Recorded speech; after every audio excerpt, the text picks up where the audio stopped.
Aracaju est une belle ville balnéaire d'environ 660 000 habitants, la capitale du plus petit État du Brésil, Sergipe.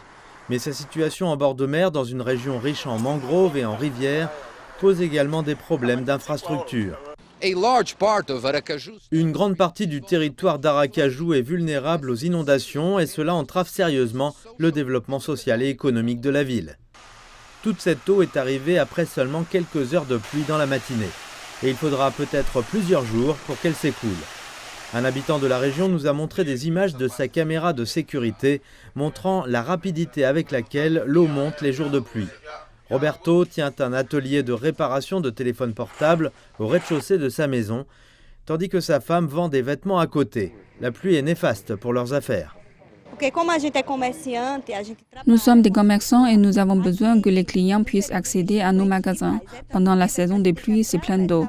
Parfois, nous devons traverser l'eau pour servir nos clients de l'autre côté de la rue, parce qu'ils ne peuvent pas venir jusqu'à nous.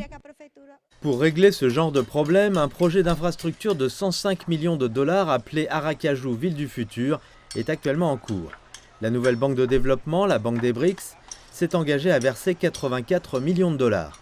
Ce projet de logement pour les personnes vivant dans les zones les plus vulnérables, prévu avec une infrastructure complète d'assainissement et de drainage, en fait partie. Le secrétaire aux infrastructures d'Aracaju déclare que l'épine dorsale du plan est un grand canal qui contribuera à drainer la ville.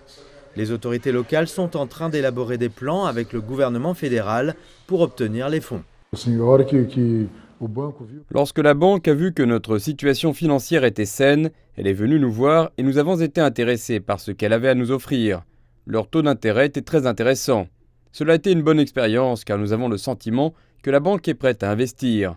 Elle dispose d'un personnel bien qualifié et nous avons eu des discussions très intéressantes. Elle semble être une banque simple. L'État de Sergipe est l'un des plus pauvres du pays.